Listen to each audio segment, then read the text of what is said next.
C'est quoi? C'est la tête à l'envers. La tête à l'envers. La tête à l'envers. La tête à l'envers. La tête à l'envers. La tête à l'envers. La tête à l'envers. La tête à l'envers. La tête à l'envers. La tête à l'envers. La tête à l'envers. La tête à l'envers. La tête à l'envers.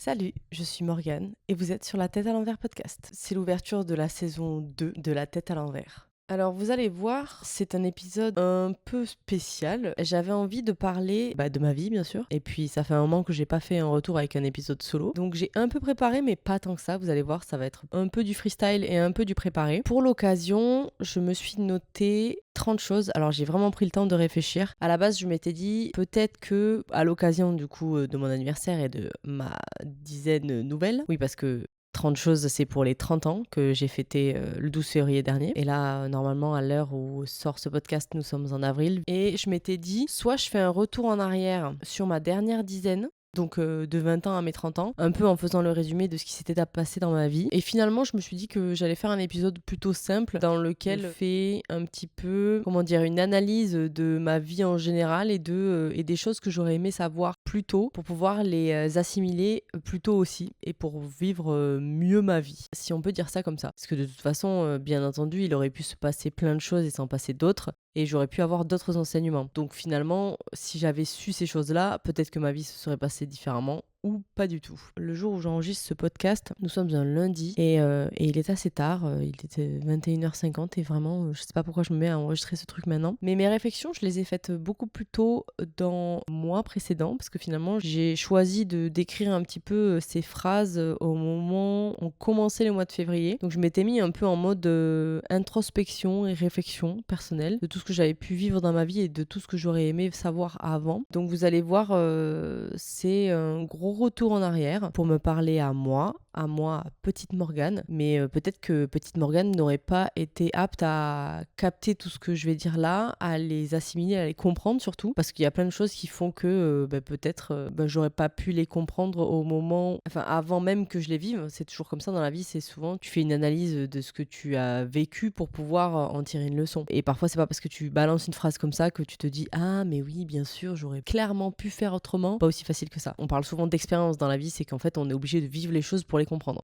Bref, j'ai 30 ans. Au lieu de me morfondre sur le fait que oui, je vieillis et que le temps passe beaucoup trop vite, du moins à mon goût, je voulais enregistrer cet épisode. Je vais vous parler de 30 conseils que j'aurais adoré entendre étant plus jeune. Je sais pas si je vais les développer, on va voir. Je les ai pas non plus rangés par catégorie, je les ai sortis comme je les ai sortis. Une ode aux trentenaires, si vous ne l'êtes pas, si vous l'êtes bientôt, prenez ça pour peut-être une petite morale ou des petits moments de réflexion à vous accorder à vous-même. Peut-être que ça pourra vous aider à vous avant même que ça vous arrive. Vous savez, c'est ces phrases des fois que je croise. Alors moi j'en croise beaucoup trop sur les réseaux parce que je travaille dessus et du coup je passe ma vie à avoir des phrases comme ça. C'est un peu des phrases conseils. Alors moi j'essaie de le prendre le moins moralisateur et moralisateur possible, de sorte que en fait ça me fasse réfléchir sur le moment et j'essaie de les garder en tête. Mais tu peux pas avoir des phrases en tête en permanence en te disant mais oui bien sûr il faut que je reste optimiste quoi qu'il arrive dans ma vie. C'est des phrases quand tu les vois tu te dis bah oui bien sûr mais Michel là j'y pense et c'est très intéressant pour moi au niveau de mon cerveau mais c'est pas pour autant que tu les assimiles tu vois. Encore une fois j'essaie de faire de la psychologie de comptoir alors que je ne suis pas psy.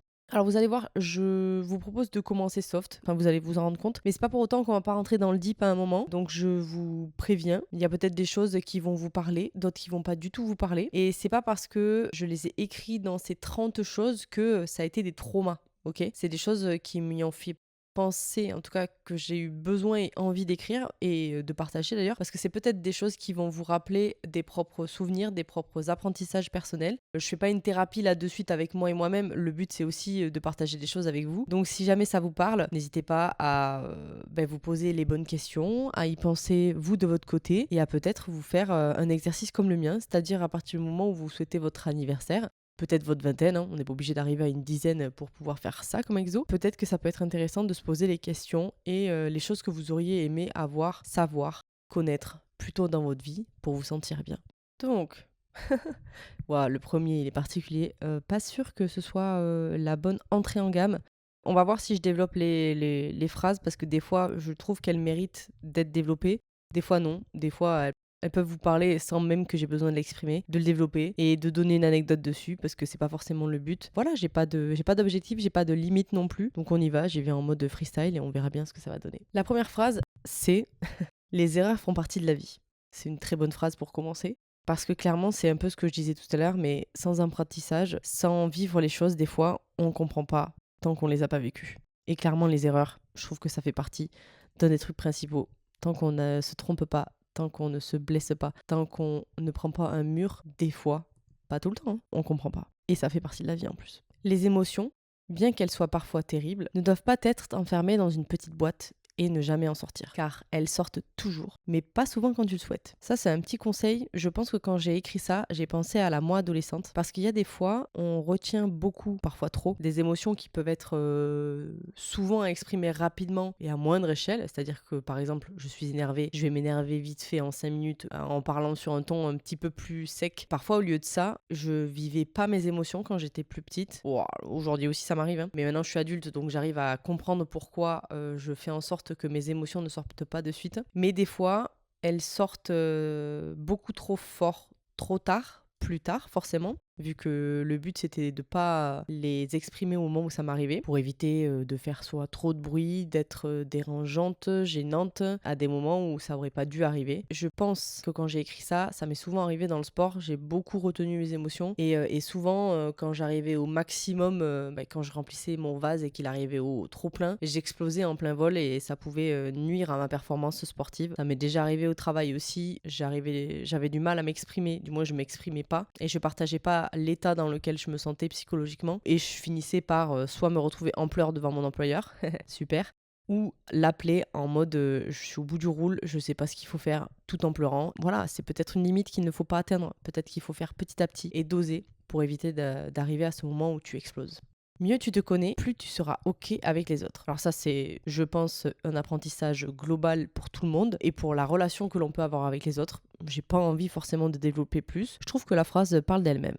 Le sport sera ton moteur. Alors, ne lâche pas. Ça, c'est pour mon esprit de compétitrice et surtout de compétitrice en équipe, parce que je suis beaucoup plus team équipe que toute seule. Mais finalement, je m'en suis rendu compte plus tard que les sports en solo, ça pouvait m'aller aussi. Du moins, ça pouvait me faire travailler aussi mon psychologique et ma force, ma ténacité, on dit. Voilà. Et clairement, le sport a été un moteur dans ma vie et il l'est toujours. Donc, je suis très très contente de ne pas avoir arrêté le volley. En tout cas, c'est un sport qui a été très important dans ma vie, très longtemps présent au niveau compétition. Là, il est un peu moins forcément, mais j'ai toujours de très bonnes sensations quand je joue à ce sport, quand je fais ce sport. Clairement, je suis contente de ne pas avoir lâché, je suis contente de continuer à y jouer. N'aie pas peur de vivre des moments uniques avec les personnes qui sont là à un moment donné pour toi. Ça, je l'ai écrit parce que j'ai souvent eu tendance à avoir des remords, d'avoir passé des bons moments et des personnes qui potentiellement m'ont fait du mal après.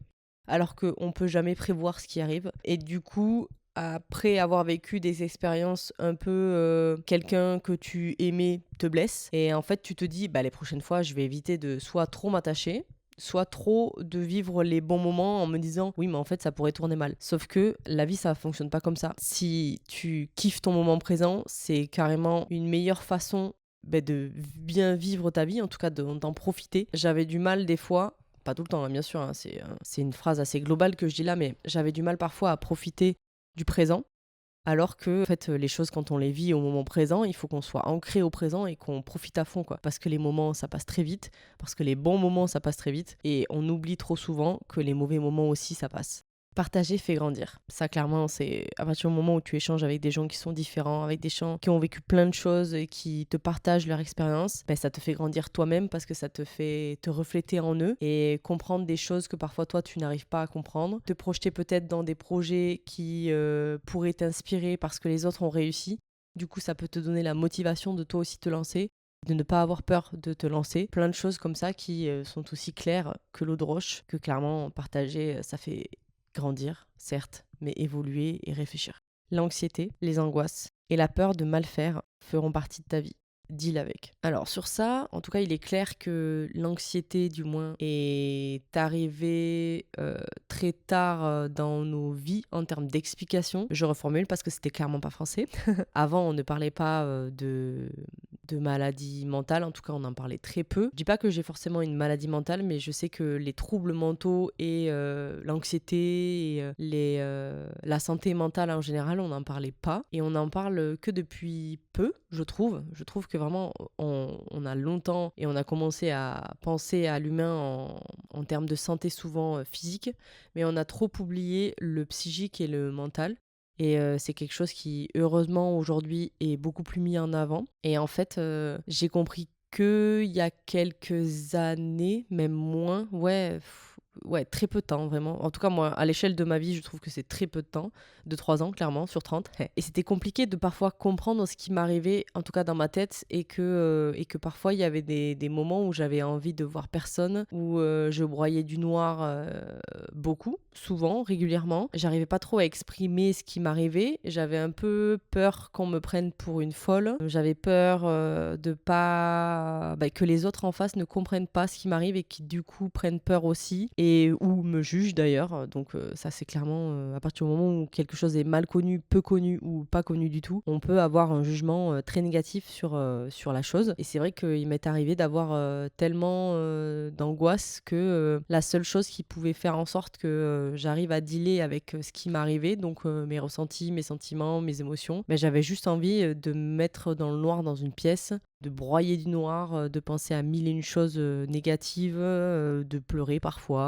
Enfin bref, je n'ai su que très tard qu'on appelait ça l'anxiété et que des fois on pouvait avoir des crises d'anxiété ou des crises d'angoisse d'ailleurs. Et voilà, c'est quelque chose qui était très peu connu avant, qui était flippant tout court quand ça arrive à des gens et quand ça m'arrivait à moi aussi. Et voilà, quand on connaît pas quelque chose, ça fait peur et effectivement, moi, ça m'a longtemps fait peur. J'ai d'ailleurs eu beaucoup de mal à exprimer ce qui m'arrivait quand ça m'arrivait et, ou alors les gens en face ne comprenaient pas et disaient juste je comprends pas, qu'est-ce qui t'arrive, qu'est-ce que tu veux, qu'est-ce que tu fais, enfin, remue-toi quoi en gros et je trouve qu'aujourd'hui on en parle beaucoup plus. D'ailleurs, c'est arrivé beaucoup plus tard aussi les coachs mentaux dans le sport. C'est arrivé que quand j'ai commencé à voir des professionnels être aidé au niveau mental et ça c'est quelque chose qui je pense manque un petit peu quand on fait du sport quand on est jeune. En tout cas de toute façon même le fait de voir un psychologue c'est quelque chose qui devrait être fait beaucoup plus tôt dans la vie si bien sûr on en a l'occasion et l'envie. Mais voilà, en fait je pense qu'il faut provoquer beaucoup plus les occasions dans le scolaire peut-être et expliquer ce que c'est tôt aux enfants aussi que quand on a mal au genou ou que quand on se sent pas bien ou déprimé ou fatigué, on peut aussi en discuter et que parfois la douleur n'est pas que physique et que des fois, dans la tête aussi, ça va pas trop et on a le droit de l'exprimer et de le dire quand ça va pas. Voir la vie du bon côté, ce n'est pas obstruer le malheur des uns et des autres, c'est pour ta survie. Alors de ce côté-là, j'ai envie de le développer parce que c'est vraiment un truc que j'ai fait sur le tard. Peut-être que ça vous est arrivé à vous ou que ça vous arrive tout court et que vous avez cette façon de fonctionner aujourd'hui. Alors je dirais pas que j'essaie de moins m'informer parce qu'en fait quand j'ai écrit cette phrase, c'était surtout par rapport à toutes les flux d'informations que l'on balance en permanence à la télévision. Ça c'est un truc que j'ai vécu dans ma jeunesse parce qu'on avait la télé à table. On l'a toujours d'ailleurs, hein, quand je rentre en famille, ça se passe toujours comme ça. Sur les informations et ça fait beaucoup de lot d'informations. Les médias sont souvent en train de partager des choses qui sont très négatives, tristes, oppressantes. Et en même temps, c'est la réalité du monde. Il y a plein de choses qui se passent mal. Il y a plein de catastrophes. Il y a plein de guerres. Il y a des gens qui meurent. C'est pas le pays des bisounours, la vie, quoi. Mais pour autant, depuis qu'il y a eu la période du Covid et que j'ai vécu mon confinement toute seule, tous mes confinements, je les ai faits toute seule chez moi à Lyon, enfin toute seule. Il y a quand même le chef Bananette qui était avec moi, mais bon, en tant qu'être humain, j'étais toute seule. Pour ma survie d'ailleurs, c'est ce que j'écris. J'ai décidé de supprimer ces médias-là. C'est-à-dire que c'est à ce moment-là que j'ai décidé que la télévision, ce n'était plus du tout un média, du moins les chaînes populaires, hein, un média que j'avais envie d'écouter, de regarder et de prendre à la lettre. Parce que vraiment, c'est pas des choses qui font que ma vie va bien aller. En tout cas, c'est ce que j'ai compris un peu plus tard dans ma vie. Mais j'ai déjà des angoisses qui font que mon cerveau travaille beaucoup. Mon cerveau travaille beaucoup de base.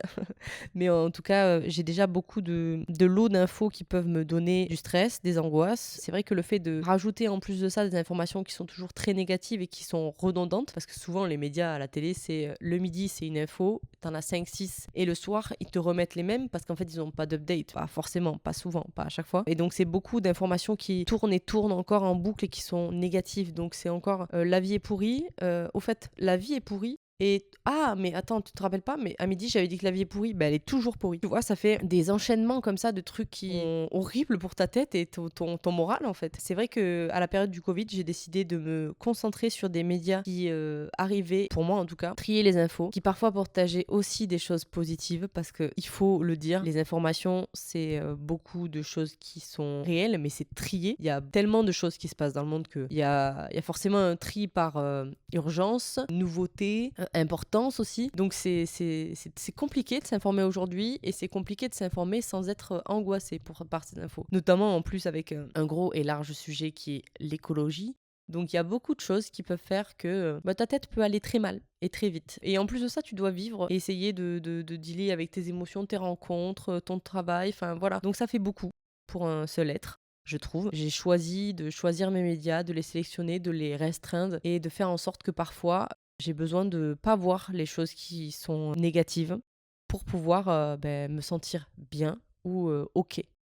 Quand ça va pas, là, tout de suite, c'est que ça ira mieux après. Ça passe, toujours. Ça reflète un petit peu avec ce que j'ai dit un peu plus tôt. Les états d'émotion ou de ressenti psychologiques qui sont négatifs, on a toujours l'impression que c'est quelque chose qui est insurmontable, qui est très fort, trop fort, et qu'on n'y arrivera pas.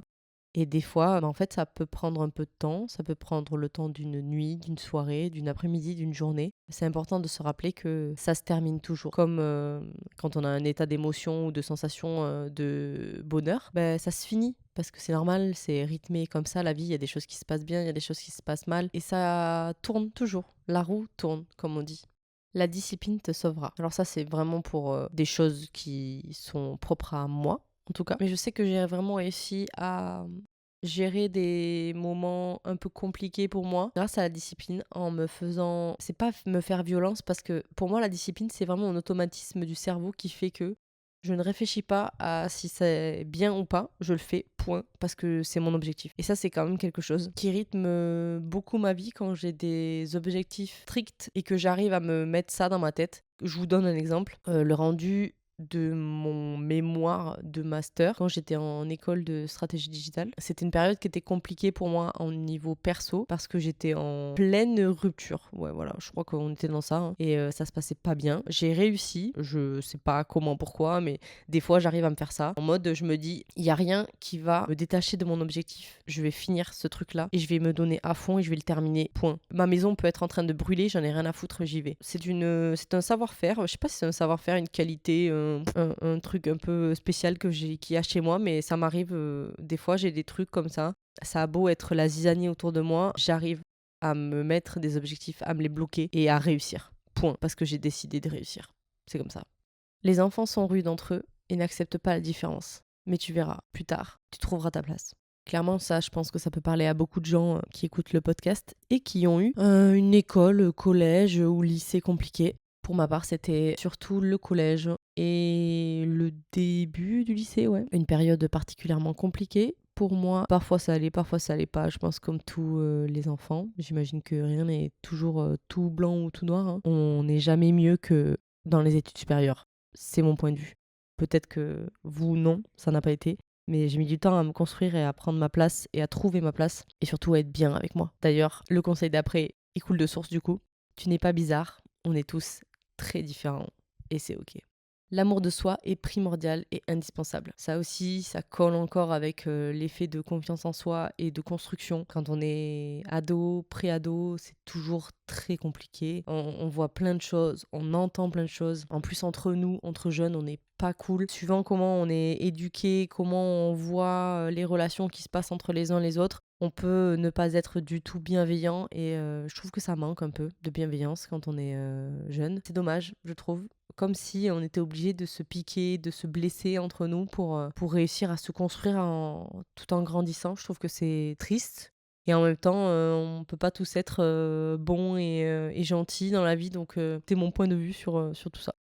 Tu ne pourras pas empêcher les autres de juger. Ça, c'est pour me rassurer moi-même. Mais je pense que ça peut vous rassurer à vous aussi. Mais ça m'est déjà arrivé, j'avais souvent tendance à croiser les groupes d'amis parce que j'aimais bien ça. J'ai des amis qui font plein de choses différentes, qui sont d'horizons différents, de villes différentes. Et en fait, quand j'étais plus jeune, je crois quand j'étais au lycée, Ouais, un truc comme ça. J'ai une pote à moi et en fait, elle m'a vraiment dit quelque chose qui m'a marqué. Je sais pas si ça m'a choqué, mais depuis, je fais beaucoup plus attention à ce que je dis. Elle m'a dit un truc du genre, je comprends pas pourquoi vous prenez autant d'énergie et de temps à juger les autres parce que c'est pas indispensable quoi. Enfin, on s'en fout. Plus quel âge j'avais, peut-être 16, 17, un truc comme ça. Des fois, avec des potes, on s'asseyait quelque part et en fait, on commentait tout ce qu'on voyait. Alors au début, c'est marrant parce que du coup, ça nous permettait de nous inventer des histoires. On inventait les histoires d'un monsieur qui passe dans la rue, on lui inventait une vie. Il y avait toujours un moment, une des personnes d'entre nous qui en fait, on se mettait à juger sans connaître. Et quand on ne connaît pas et qu'on juge, c'est rarement très gentil. On se dit pas, ouais, j'adore son chapeau, il a l'air super sympa. Très souvent mesquin, petit et vilain, alors que vraiment c'est inutile. Et pourquoi on fait ça quoi? Et une fois, elle m'a fait remarquer ça. Elle m'a dit vraiment, je comprends pas pourquoi vous faites ça, c'est inutile. Et depuis, quand je la vois, j'y pense et je me dis, purée, mais heureusement qu'il y a quelqu'un de sensé qui m'a dit un jour, c'est pas parce que les autres le font qu'il faut que tu le fasses aussi, alors que ça te fait pas vraiment pas plaisir et que ça t'a jamais fait plaisir quand ça t'arrivait quoi. Donc en fait, tais-toi et donne ton énergie ailleurs. Tes valeurs évolueront avec le temps et même si tu as l'impression de ne pas faire assez, tu fais à ton échelle. Je ne développerai pas. Je pense que vous captez un peu. Les résultats scolaires ne te définissent pas. Reste aligné et vis cette époque comme tu peux. Une grosse référence à mon lycée. Collège, ça allait au niveau notes et tout. Je me débrouillais. Et puis au lycée, il commence à y avoir des spécialités. Ça commence à être un peu plus dur. Et certains peuvent te faire remarquer que tu es moins bon dans certains domaines. Il y a des professeurs qui sont beaucoup moins pédagogues que d'autres. Et il y en a d'autres qui t'aident, avec lesquels tu célèbres le fait que tu as 14 ans maths au bac alors que tu tournais autour de 8 pendant 2 ans de ton lycée et c'était une catastrophe. Et rien que pour ça, je voulais remercier ces profs-là parce que clairement, on s'est battu et on a réussi. Tu vas mettre des années à te trouver toi et c'est ok. Et d'ailleurs, je pense que j'ai toujours pas fini de me trouver, même de me chercher. Hein. C'est toujours en cours et c'est trop cool. Mais ça prend du temps, les gars. Ou toi, petite Morgane. Ça prend du temps. La compétition t'apportera tout ce qui fait de toi une bosseuse, une personne investie et qui ne lâche pas à la moindre difficulté. Encore quelque chose que le sport et le sport en compétition m'a apporté. Et clairement, je suis ravie d'avoir pu faire ça dans ma vie parce que ça m'a vraiment construite. L'amour est partout, dans les actes, les mots et surtout dans la présence. Je pense qu'un de mes langages de l'amour, c'est clairement le fait de donner du temps à quelqu'un. C'est un des trucs les plus importants pour moi. Quelqu'un qui me donne du temps, quelqu'un qui prend du temps pour moi, c'est tout l'amour du monde pour moi, vraiment. On ne choisit pas sa famille, mais ta famille te choisira. Je pense que j'ai pas besoin de développer.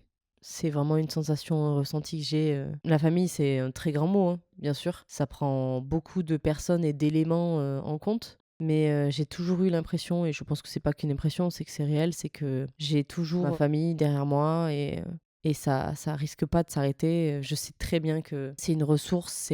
Souvent dans ma vie, il y a des moments où je me sens pas chez moi dans des endroits. Ça m'est déjà arrivé par exemple de déménager et d'être dans un appartement dans lequel je me sens pas chez moi. Peut-être parce que je me suis pas encore approprié la déco, l'espace, le temps, voilà. Et ça m'est déjà arrivé à des moments de ma vie quand j'étais un peu perdue et que je savais pas trop moi-même où j'allais en tant que personne dans mes projets pro perso que quand je rentrais dans la maison familiale, je me sentais pas chez moi. Mais c'est toujours pareil, c'est une question de ressenti parce que, par exemple, je peux vous dire que en ce moment-là, dans ma vie aujourd'hui, quand je rentre chez moi, je me sens bien et en fait, j'ai envie d'y retourner. Et c'est pour ça que je prends le temps d'y retourner. C'est un ressenti, c'est un truc que j'aimerais d'ailleurs mettre en place plus tard quand j'aurai ma propre famille, mais c'est un truc, j'arrive pas trop à l'expliquer, j'avoue.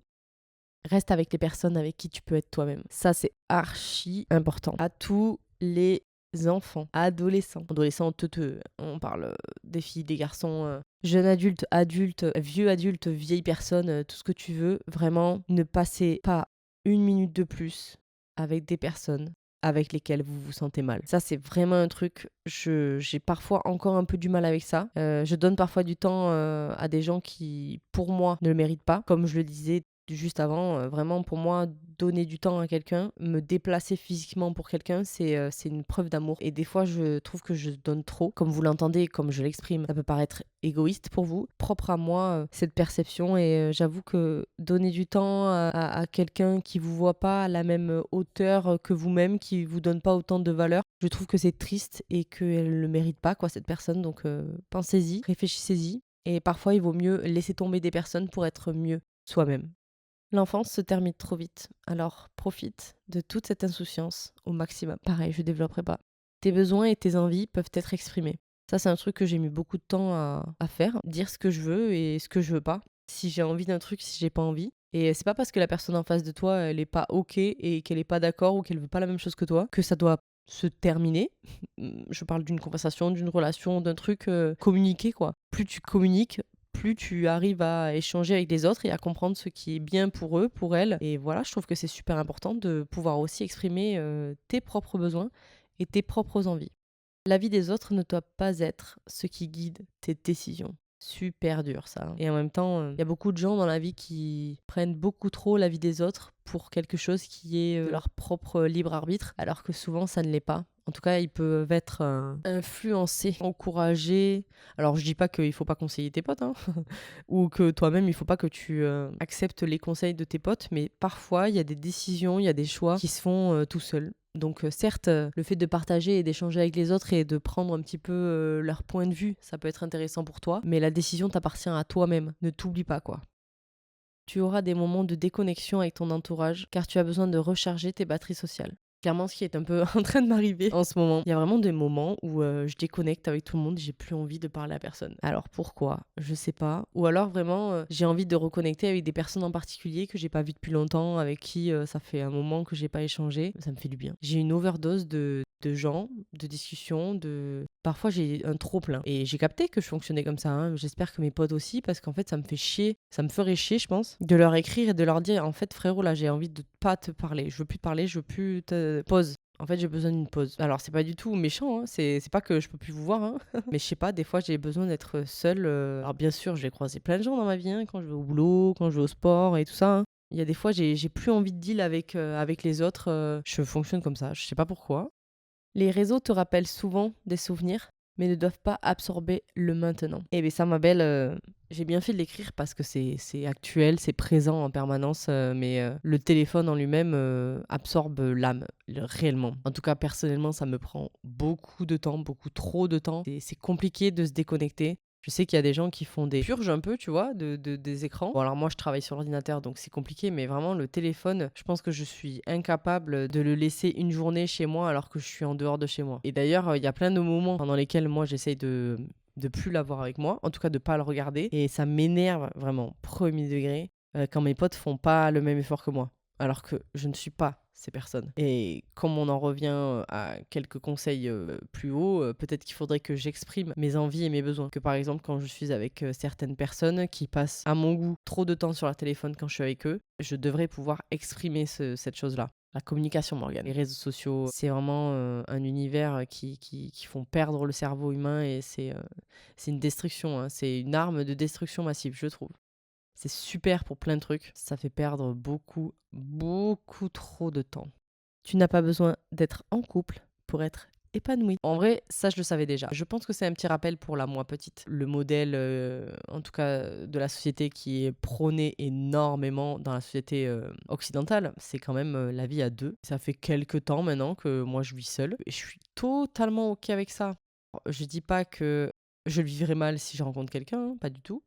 Mais pour autant, il y a encore des moments, alors de moins en moins parce que je l'ai exprimé ça aussi, qu'il fallait arrêter de me saouler avec ça. J'ai longtemps eu des moments où des potes... En fait, je pense qu'ils font ça parce qu'ils me kiffent, mes potes. Hein. Parce qu'ils m'aiment et qu'ils veulent me voir heureuse. Des fois, ils captent pas que je suis heureuse toute seule. Donc, ils essayent de te dire « Ouais, mais j'ai un pote à présenter, tu verras, ça va être super. Et toi alors, côté cœur, toujours rien ?» Mais en fait, toujours rien, si je suis OK avec ça, gars, pas besoin de me dire toujours rien. Bah non, c'est encore rien et super, tout va bien. Ce genre de bail, tu vois. Je pense que j'aurai l'occasion de faire un épisode sur le célibat. Je pense que ça sera ultra intéressant. En tout cas, pour vous, mes potes célibataires qui êtes OK avec ça, parce qu'il y a aussi plein de gens qui sont pas du tout OK avec ça, qui se sentent pas bien tout court avec cette situation et je peux la comprendre aussi, tu vois. Mais c'est clair que pour le coup, moi, je suis épanouie comme ça et tout va bien pour l'instant, quoi.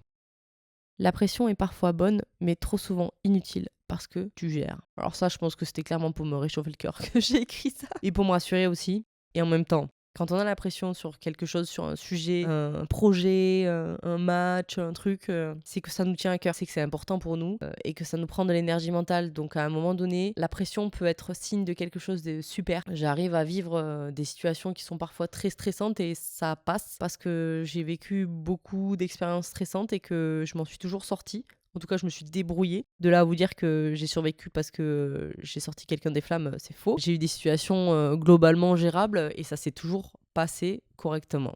Si tu ressens le besoin physique de partir, c'est qu'il est temps d'y aller. Ça aussi, ça m'est déjà arrivé. Alors, je sais pas si c'était une crise d'anxiété ou d'angoisse que je faisais, mais je me rappelle d'une situation en particulier. J'étais littéralement sortie de ma zone de confort, mais bien comme il faut. Et d'ailleurs, bravo pour ça. Et c'est pour ça que je l'ai fait d'ailleurs. C'est parce que je voulais me challenger et voir si j'allais y arriver. Spoiler, j'y suis arrivée. Spoiler 2, je me suis aussi écoutée, alors que je me suis forcée. Ok ? Vous allez pouvoir entendre des gens qui vous disent si ça te fait peur, c'est qu'il faut y aller. Alors, parfois oui, mais parfois non. Par exemple, si c'est une falaise, que c'est beaucoup trop haut, et que si tu atterris dans la mer et que ça fait l'effet d'un mur, tu vas mourir. Alors, n'y va pas. Non, mais c'est des situations comme des moments angoissants, comme une présentation devant des gens, des trucs plus simples. Hein. Alors moi, c'était pas ça. Comme occasion, c'est sortir pour la fête de la musique avec des potes à une pote. Donc je ne connais qu'une seule personne sur tout le groupe que j'allais avoir à mes côtés pour cet événement, qui est souvent un gros quack bim bam boum très bruyant dans la ville. Et en fait, je me suis dit, tu sais quoi, vas-y, je sors de ma zone de confort. Souvent, quand je connais pas grand monde, c'est pas une situation dans laquelle je me sens bien. Et je me suis dit, vas-y, tu sais quoi, tu peux le faire, tu peux y arriver, fais un effort. Donc j'y suis allée. Au début, ça se passait. J'ai réussi à échanger avec des gens que je ne connaissais pas. J'ai rencontré des personnes super cool. Mais je sais pas, en fait, je suis partie avec une sorte de sensation pas ouf dans mon corps, hein, vraiment. Et il y a eu un moment où vraiment la sensation, elle s'est transformée en boule un peu et elle est venue se coincer dans ma gorge. Et il y a eu un moment où j'ai dit à ma pote, vraiment, je suis désolée, mais là, je ne me sens pas bien. Je m'en vais. Parce que physiquement, j'avais cette... je pense que c'était de l'angoisse, hein. Un truc qui montait comme ça. Et en fait, le fait qu'il fasse chaud, qu'il y ait beaucoup de monde, que je me retrouve avec des gens que je connais pas, vraiment, sauf une. Et en fait, quand il y a ce genre de situation, il y a souvent la fête autour, il y a souvent parfois un peu d'alcool.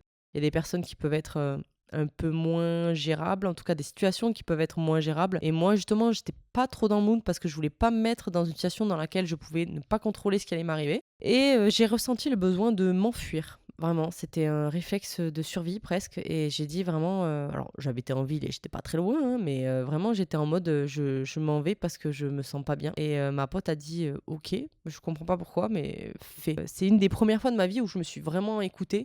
En tout cas, que déjà, j'ai ressenti quelque chose d'aussi fort. Parce que là, quand ton corps il te dit de t'en aller, c'est que des fois, il y a quelque chose qui te met vraiment mal et que peut-être tu vas te mettre en danger ou tu te sens en danger. Et voilà, c'était un moment qui était pas sympa.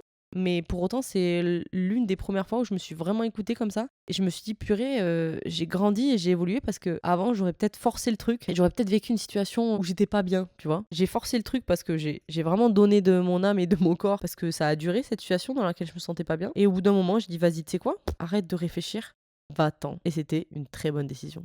Et on termine sur quelque chose de ultra important. Écoute-toi et apprends à reconnaître les moments qui t'apaisent. Je sais pas si c'est pas depuis l'année dernière, si parce que du coup on est en 2025 et qu'on a à peine vécu 2 mois dans cette année. Aujourd'hui j'ai beaucoup plus tendance à m'écouter, surtout à écouter mes sensations au niveau du corps quand mon corps me dit qu'il est fatigué. Quand j'étais jeune, vous avez peut-être pu le voir parmi les conseils précédents, j'ai fait du sport, j'ai fait beaucoup de sport et j'ai fait du sport en compétition. Et souvent quand tu es en compète et que les résultats peuvent dépendre aussi de ta présence, tu te forces à faire des trucs physiquement. Bon, quand tu es jeune, ça va parce que tu as les articulations qu'il faut et tout. Mais des fois, tu te pousses beaucoup et tu peux être amené à te blesser. Ça, il y avait déjà souvent des signes avant-coureurs de ton corps qui te disaient ralentis ma belle, ça va trop loin. Et des fois, tu les vois pas, ces signes. Ou en tout cas, tu les obstrues. Et aujourd'hui, c'est un truc que j'arrive beaucoup plus à accepter, ce que j'avais du mal à faire avant parce que clairement, la compétition avant tout. Et aujourd'hui, j'ai beaucoup plus de... Alors beaucoup, j'exagère, mais j'ai plus de facilité à écouter ce genre de sensations et à accepter le fait que parfois, j'ai besoin de me reposer. Oui, parce que la petite dame, elle vieillit, mais la petite dame, elle apprend aussi.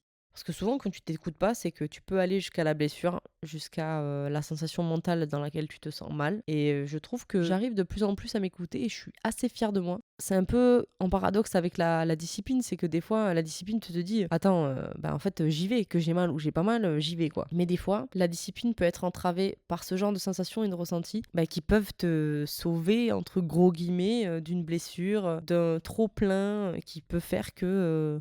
le corps va aller au-delà de ses limites et tu peux te faire mal, quoi, mentalement et physiquement. Voilà. Un dernier, 30e, très bon conseil.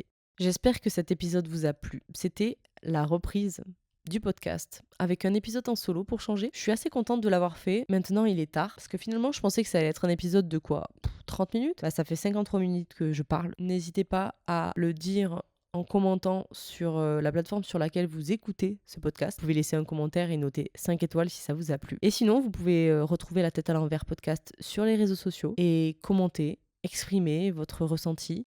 Ou m'envoyer un petit message d'ailleurs, ça me fait plaisir. Trop contente de commencer cette saison 2. Je vais forcément vous publier moins d'épisodes parce que j'ai un peu moins de temps, mais je suis très contente de reprendre le podcast. Ça me fait très plaisir de vous partager plein de choses sur ma vie, la vie de mes potes, mes questionnements. Surtout que là maintenant, on a des bonnes questions de trentenaire. Et croyez-moi, j'en ai plein ma besace. Merci d'avoir écouté cet épisode. Salut les petits potes.